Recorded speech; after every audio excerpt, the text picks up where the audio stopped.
कौंसा शरीफ से खबर शामिल कर रहे हैं। वार्ड नंबर 8 में सफाई के नाकिस इंतजामात, जगह जगह गंदगी के ढेर लग गए। म्यूनिसिपल कमेटी का अमला गायब। मकीनों का कहना है कि वार्ड में कई महीनों बाद अमला सफाई करता नजर आता है।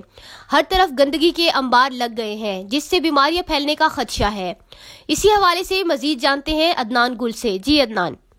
जी बिल्कुल, इस वक्त हम मौजूद हैं वार्ड नंबर 8 में। यहाँ पर म्यूनसिपल कमेटी के हवाले से बात करें तो यहाँ पर गंदगी के अंबार हैं। लोग जो है ना, उनके घरों के आगे जो है बहुत ही गंदगी के अंबार लगे हुए हैं। यहाँ पर सफाई की बात करें तो सफाई बिल्कुल अबतर है। यहाँ के इलाका मकीनों का कहना था कि म्यूनसिपल कमेटी का अमला जो है वो कभी यहाँ पर सफाई करने के लिए नहीं आता। इस वक्त हमारे साथ यहाँ के एक शहरी मौजूद है, मजीद उनसे जानते हैं कि वो इसी हवाले से क्या कहते हैं। जी रसाओ के क्या था सर, यहाँ सफाई की बिल्कुल सूरत हाल बिल्कुल नाकिस है। नहीं आते हैं, जिस टाइम अगर उनको बुलाते हैं तो फिर भी लेट कर जाते हैं।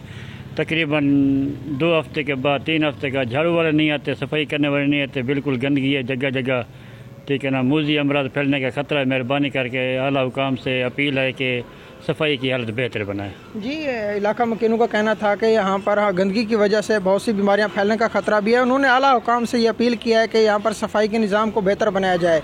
जी।